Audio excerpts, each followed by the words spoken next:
Hello everybody, it is February 21st, 2026 here in the United States of America, and in today's video I'd like to talk about the philosophy behind governing, specifically in the West, what it used to be, I'd say prior to the Enlightenment and the Perpetual Revolution versus what it is today. What was the philosophy behind governing prior to the Enlightenment, prior to the throwing off of the monarchies, versus the philosophy behind it today. So traditionally throughout human history, governance has always been about where a singular person or a small group of people, either through their own force of will or through popular consensus, take charge of a civilizational project, a group of people that share a common culture, a common language, or an empire where it's a conglomerate of different people together under one political system, either through consensus or conquest. And the goal has always been to provide safety, security, stability, prosperity, and some kind of guarantee of a continuation of that civilizational project into the future, and a preservation of its people. That's generally always been the goal of governing. How can things be dealt with, and how can problems be solved using resources? What's the most pragmatic and reasonable way to fix things? What are the best military decisions that need to be made? What can government do to provide basic necessities, or at least an environment where people can raise families, they can produce things, they can grow crops, they can manufacture things, things that can be done to help carry that civilization into the future. It's a two-way system where, yes, the government provides safety and security. They might call up men to fight when needed, but in return, the people under that system participate in it. They're provided with safety and security. The government's provided with resources, and everything kind of the gears turn and things move forward. Generally speaking, that's always been the idea behind governance. From something as small as a tribe to as large as an empire. Human beings generally delegate someone to lead them and make decisions on their behalf, because when you have hundreds of thousands, or maybe even a few dozens of people trying to come to some kind of decision, things get messy. Generally speaking, they put their faith in a hierarchy, because we're naturally inclined to do so, and hopefully somebody at the top or a small group of people at the top are competent enough to make decisions for the good of the whole. Humans don't really exist in a state of anarchy. We exist in a state of hierarchy. So when you put a group of people together, eventually they do form a hierarchy, either through, as I mentioned before, the force of someone's will or popular consensus. Now this can take different forms. You have Republican-style governments that have existed for thousands of years, such as the Roman Republic or some of the Greek city-states.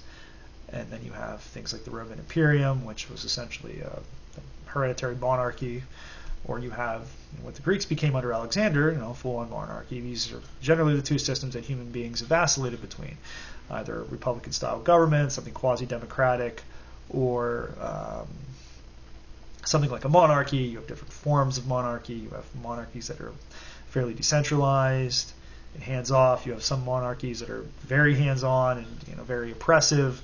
But the goals of these governments have generally always been about providing for the common good and continuing that civilization forward.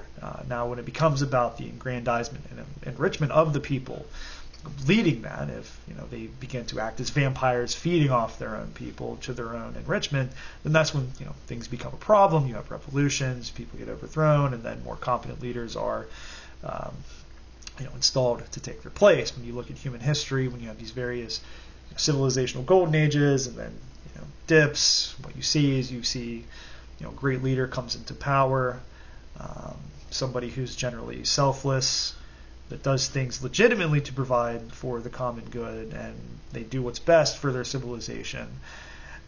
Things get good, and then that society, I would say, becomes complacent. Leaders become complacent. They start to take advantage of the system. They start to enrich themselves, and then things decline. good example would be the Roman Imperium under Augustus, probably one of the most competent leaders in all of human history. After he died, Rome fell into periods of instability and poor leadership. You have Nero, you have Caligula, but then in between that you have better emperors, and you get worse emperors, and things kind of go up and down. If you think of the European monarchy, same thing. You have great kings, you have terrible kings. Even with Republican-style governments, with the Roman Republic, you had periods of great instability because you had some poor leaders making poor decisions. And then consequences happen, and things get worse. But generally speaking, none of this was really driven by, I would say, some kind of revolutionary mindset. Building the perfect world, building the perfect system, making decisions to fit into this narrow window of revolutionary ideology. And then what I would say happened in the West, especially after the Enlightenment, I think after our own arrogance got the better of us, we began to govern not in a way that provided for the betterment of our own civilization. We began to govern in a way that fit with revolutionary ideas. How do we build the perfect world? How do we use our people to build the world that we want to see? That's how Western leaders thought.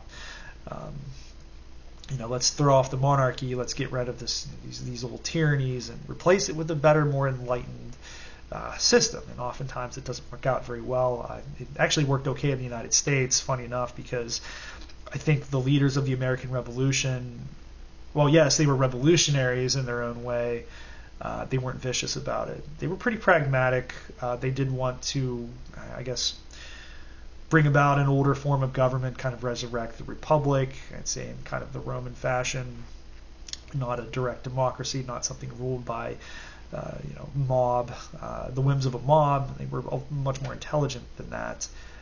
They built something fairly stable and lasting because I mentioned before, Republican-style governments have been around for quite some time, not quite as long as monarchies, but they are a very old form of government. They didn't have any, I would say, special hatred towards monarchies. They weren't overly hostile towards monarchies after the American Revolution was over. They worked with monarchies. But then you had the French Revolution that was actually guided by a bunch of, I would say, vicious maniacs that were more interested in, I guess, using emotion to build this perfect democratic world where all monarchies were thrown off and these great enlightened democracies replaced them.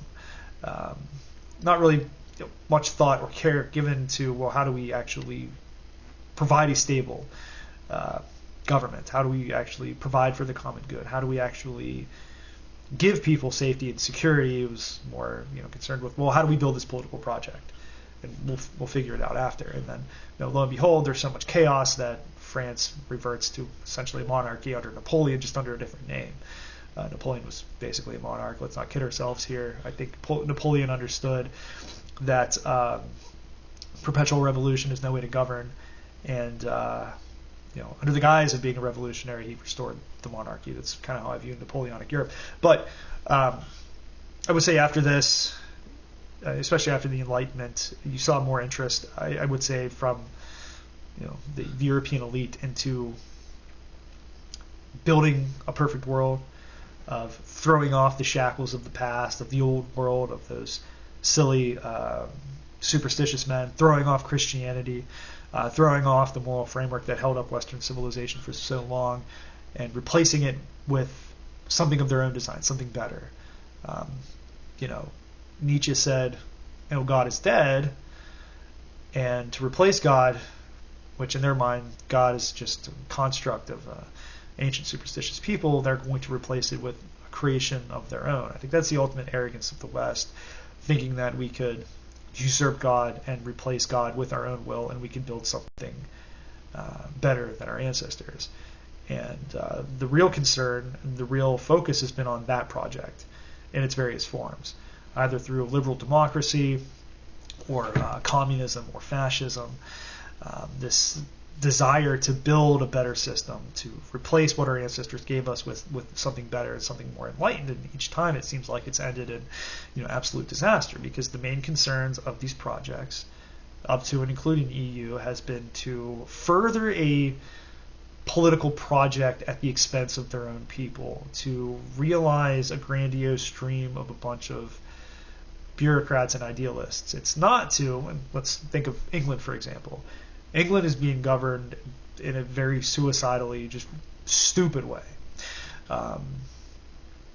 No thought or care is being given to the increasing instability in the country because of mass migration. The concern seems to be this neoliberal political project where everyone is welcome, that there is unlimited tolerance for everything, every culture, every way of life, every whim, every contradiction, every system of morality, and trying to get this to exist under one umbrella seems to be the ultimate goal, even though any rational or realistic person from the past would look at this and say this can't work. Now, if you want to bring in immigrants in small numbers to help with people that can actually provide something to the country, that can be done in small numbers, realistically. But then when you bring in millions of people, expecting them to be citizens, and you're giving them no incentive to assimilate, well, then what happens? It creates a great deal of friction with the people that have been there for generations. Any sensible leader in the past would see this and think it's a terrible idea, but these people today are so preoccupied with the political project, they're burning their nations down around them just to try to move this thing forward, and it's not working.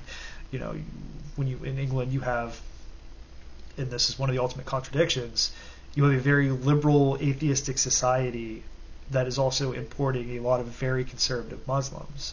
And then you're having issues where, things like trans, I don't know, pride parades, for example, are running into a lot of resistance from the groups of conservative Muslims that have been imported.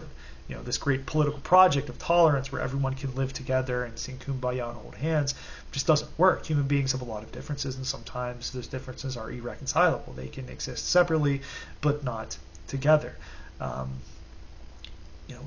Very open neoliberal values don't do so well in very conservative cultures, either whether those cultures are Christian or Islamic. These don't mix very well. There's always going to be a lot of resistance and pushback. When you have large groups of people speaking different languages, inhabiting the same political system, there's no sense of community between them. There's no shared sense of values. It creates a lot of friction. Now, again, people governing in the past would look at this and say, well, that's a bad idea.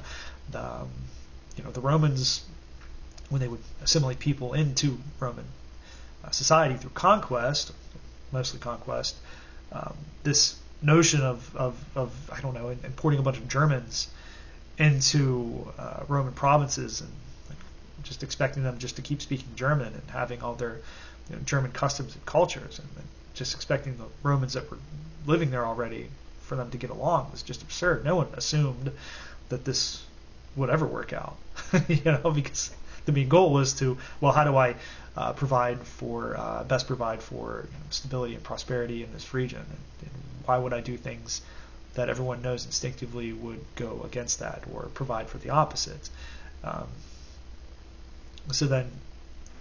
But with this revolutionary mindset toward creating this perfect open society and this tolerant world, you end up with a whole bunch of contradictions, all inhabiting the same area, and no one seems to be happy with the system they're living under in one fashion. Everyone has a grievance, everyone has a gripe, and no one seems to be satisfied, and things just keep getting worse and worse. I would say the country closest to some kind of civil conflict in Europe, because of the style of governing, is likely the UK, followed by France, and then maybe Germany. The US is being governed in a similar fashion. If you look at the election in Virginia, what are the first things? What's one of the first things that the Democrats do when they come into power in the state of Virginia? They pass laws that half the state is going to hate, and they know they're going to hate because, again, they're more concerned with governing in accordance with their own revolutionary ideology than they are with, okay, how do we actually provide for the common good in this state? How do we provide stability? How do we provide security? How do we make everyone feel like they're proud to be a Virginian? It's not about that anymore. It's about punishment, and it's about instituting a revolution. Societies cannot exist like this. civilization cannot exist in a permanent state of revolution, and they're expected to be some kind of measure of long-term stability. It's not possible.